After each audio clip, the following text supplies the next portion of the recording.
The Arm of the Starfish by Madeline L'engle, 6. Collie came in. She was dressed for evening, and Adam drew his breath sharply because he had forgotten how beautiful she was. Her shimmering hair was drawn softly back with a filigreed gold tiara. Her dress was of a material that Adam, being a boy, could not place, was the color of champagne. Her feet were in gold sandals. She gave him a scowl which managed not to wrinkle her brow. "And about time, too," she said, going over to the octagonal table and sitting in one of the easy chairs. "Now tell me everything." Adam sat on the side of his rumpled bed. "You seem to know everything already." Callie sighed with resignation. "I know your plane was rerouted to Madrid. I know you didn't get to Lisbon till tonight. I saw O'Keefe come into the embassy and go off with the ambassador. I happened to walk by the door of the library looking for the ladies' room when O'Keefe mentioned his child. That was a lucky break, hearing that. It gave me some idea of what we're up against and how I can help you. Get dressed and I'll take you to Daddy." "To help me find polyhymnia?" "Of course. But why me? Why didn't you go right to Dr. O'Keefe?" Callie sighed again. "Adam, you really are very slow. It's in O'Keefe's own interest that the child be gone. Don't you see how he's in on the whole thing? What we have to do is get her to Daddy. He'll take care of everything." "Okay, I'm slow," Adam said. "But even on not enough sleep, that's logic know-how, contrary-wise. Why under the sun would Dr. O'Keefe be in on the kidnapping of his own daughter?" Callie got up and went to one of the uncurtained, unshuttered window. It went to the one uncurtained, unshuttered window and stood looking out. "Adam, my sweet, you aren't in your little backwash of Woods Hole now, or your ivory tower of a school. This is Lisbon. Lisbon." "Yes," Adam said. "I'd figured it might be. Has it never occurred to you that we do not live in one world? That there are certain nations interested in the private businesses of certain other nations? If this primary fact has never occurred to you living in New York, and for heaven's sake, kid, haven't you ever even taken a tour through the UN? It can easily escape you that any of the capitals of Europe. It can easily escape you in any of the capitals of Europe. Don't you know we're in a war, Adam? Aren't you aware of it?" Adam had taken college boards in modern European history, but that was history. Collie continued. "Of course he's going to the embassy. His going to the embassy was a front, and a rather clever one, I must admit that. But never make the mistake of thinking O'Keefe's a fool. He isn't. What he wants is to keep the child out of the way until, and he's ruthless, Adam, if something happens to her, then something happens to her. When I think of Daddy and me, well, O'Keefe gives me the shudders. And now, come on, Adam, get dressed. And let's go. I hope I have made myself clear. As mud, Adam said, but I'll get dressed. Let me take a quick shower. It'll help me wake up a bit." He seemed to have been doing nothing but take showers to wake up since the bus had taken him to the Hotel Plaza in Madrid. When Adam and Collie emerged onto the sidewalk, dawn was beginning to lighten the sky. The dim street lamps became even dimmer. The rain had stopped, but the air was wet and heavy. A dark limousine was waiting in the courtyard of the hotel, and Collie walked quickly toward it. A uniformed chauffeur climbed out and opened the door for them. Take us home, Molek, please," Collie said. She sat back in the upholstered seat, as though she were very tired. "I don't know why I'm taking so much trouble about you, Adam. I really don't." "Well, why are you then?" Adam demanded. "Not for your own sake, I assure you, at least not to start out with. I wasn't, but you're like a half-grown puppy. There's something endearing about your clumsiness. I have to admit that I am doing it for you, though. But that's wrong, of course." "Wrong?" "Adam, we simply cannot let people matter to us or we won't get anywhere. Letting people matter is nothing but sentimentality." "Then I have become rather quickly sentimental about polyhymnia," Adam thought. "Only there's something wrong here. Sentimental is not the right word. If only I could have slept a few hours longer." He tried unsuccessfully to stifle a yawn. Collie put a hand on his arm. "I'm sorry I had to wake you up. But you do see, don't you, how desperately urgent it is?" Yes, he saw, though there was something wrong with this too. The limousine drove a narrow and winding way. Some streets were barely wide enough for the car. Others were as steep as San Francisco. They went under arches, into streets wide enough for buses, under more arches, into alleys, finally drawing up before a whitewashed wall. The chauffeur, Malek, got out and opened the door, and Adam climbed out after Kali. She opened a gate in the wall and went down a steep flight of steps to a pale pink house with a deeper pink door, which she unlocked. As she shut the door behind them, she held her finger to her lips and took Adam down a softly carpeted hall. The room into which she led him was already beginning to fill with light which flooded in from a great sweep of windows overlooking the harbor and the dawn. The view was so enormous that at first Adam did not notice the room itself, a room striking in stark blacks and whites. The long wall of windows was curtainless, but the opposite wall was hung with black velvet. Against the background of velvet was only one thing, a picture, an unframed portrait, for the great sweep of velvet was the frame of the most handsome young man Adam had ever seen. It was a young man with the bearing of an angel, hair the same pale gold as Kali's, heavily fringed eyes, and a mouth slightly opened as though in eagerness to meet life. Adam, Kali said, and he turned from the portrait to follow her across the black marble floor. Silhouetted against the dawn of the was the dark figure of a man who stood motionless, staring out across the bay. A big man in both height and bulk. "Daddy," Kali said, and the man turned around. Because he stood between Adam and the light, he was still only a silhouette as he stretched out his hand in greeting. "Adam, you're safely here."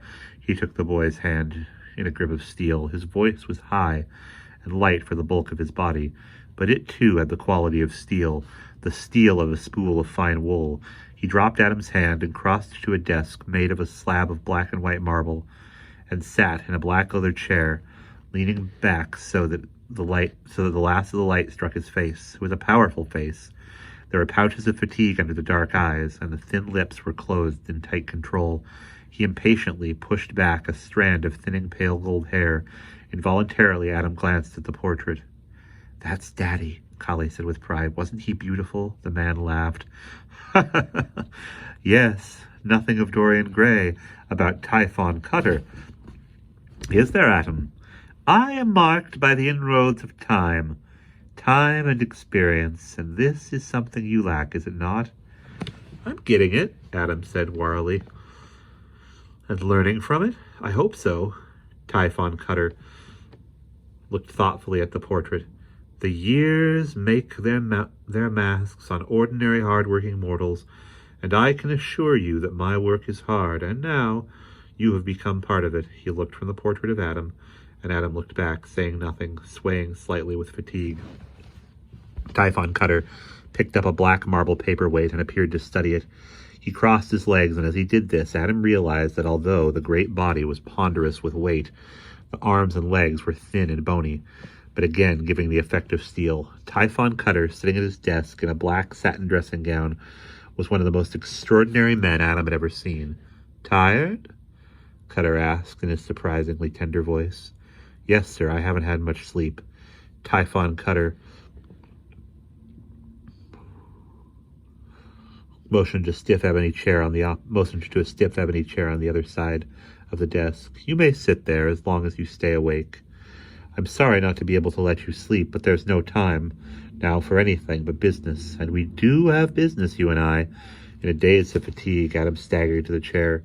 Typhon Cutter leaned across the desk and snapped his fingers in the boy's face. "Wake up!" "I'm sorry," Adam mumbled. "Kali, see about coffee." "Yes, Daddy." In quick and loving obedience, Kali slipped from the room. "Now, Adam, sir, how much has Kali told you? That you'll help me find Polly, Dr. O'Keefe's daughter?" Typhon Cutter nodded for a moment, speaking almost absently. "Yes, we'll cope with that." Then sharply, "Wake up! What else?" "About what, sir?" "How much has Kali told you?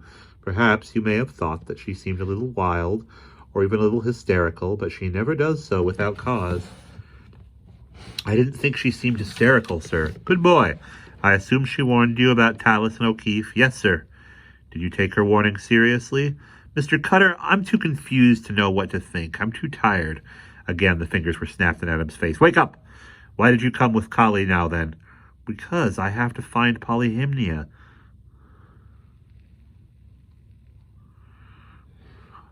Yes, all right. Adam, try to stay awake. We'll get down to business. You are to be working as a laboratory assistant to Dr. O'Keefe this summer. Yes, sir. O'Keefe is a great scientist. In that respect, you are very privileged. Yes, sir. Adam responded automatically, knowing that each time Typhon Cutter paused, he was expected to make a response to prove that he was awake, that he was listening. Do you know what your work will be? I mean, by that, do you know the experiment Dr. O'Keefe is involved in? I believe it's the regeneration process of the arm of the starfish, sir. Explain yourself. Well, if a starfish loses an arm, it can simply grow one back. How? That's the point. No one knows. I mean, the starfish is still pretty much a mystery even to the people who know most about it. That is true. I, for instance, know as much about the starfish as any layman, and I am the first to admit that this is not much, but I fancy you'll find that the starfish is less of an enigma to O'Keefe than to anybody else in the world. The door opened and Callie came in, followed by a white-jacketed servant bearing a silver tray, which he set down on the desk. Typhon Cutter waited until the door was closed again, then picked up a silver coffee pot and poured. He handed a cup across the desk to Adam. I don't know how you usually drink it, but this time it will have to be black. You must wake up. Sorry, sir. All right, Adam. Now tell me something. If O'Keefe is learning new things about the regenerative process of the arm of the starfish, why is this of such importance? Well, sir, in the evolutionary scale, man comes pretty directly from the starfish. Go on. Well, man is a member of the phylum Man is a member of the phylum Chordata, and we developed directly from the phylum Echinodermata, the starfish. We both had an interior spinal column and the same type of body cavities. Typhon Cutter pressed his thin, strong fingertips together, nodding in satisfaction. Good, good. Of course, no one goes on the assumption that if O'Keefe is willing to employ you, you must have a certain amount of intelligence. Let us proceed to the next step. What is the implication of O'Keefe's experiments? Well, sir, that if anything he finds out about the starfish might apply to people. Callie perched on the arm of her father's chair. Why? Just because we have the same great-great-grandpappy? I should think you need more than that. You do, Adam told her. We have the same kind of complex nervous system, and we're the only ones who do. Echinoderms and choroidates, people and starfish. So, Typhon Cutter asked, so, if someone could find out how the starfish regenerates, then maybe this knowledge could be used for man. But, no buts, Typhon Cutter said. Don't try to exaggerate what you've said. The implications are so staggering that most people will tend to turn away from them or refuse to face them. You're a bright boy, Adam, and a brave one, or you wouldn't be here in this room now. You can be of great help to mankind, if you will. Adam's mind was gritty with fatigue, but he said, I think I have to know how I am to help.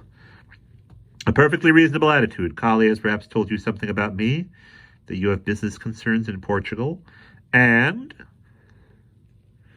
Typhon Cutter reached across the desk and poured more coffee into Adam's cup.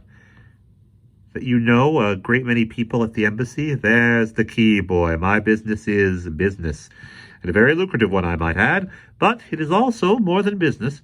Just as you are in a position to be useful to me, I am in a position to be useful to the embassy. More than that, I have been asked by Washington to assist the embassy and to keep my eye on a group there whose loyalty is not entirely unquestioned. There is nothing I care about more than my country, and I hope I am now wrong in assuming that you feel the same. And I hope I am not wrong in assuming that you feel the same way. Well, of course, sir. Adam started and stopped abruptly, listening. From somewhere deep within the house, he thought he heard a faint, thin wail, a child's wail. And that is the end of chapter 6.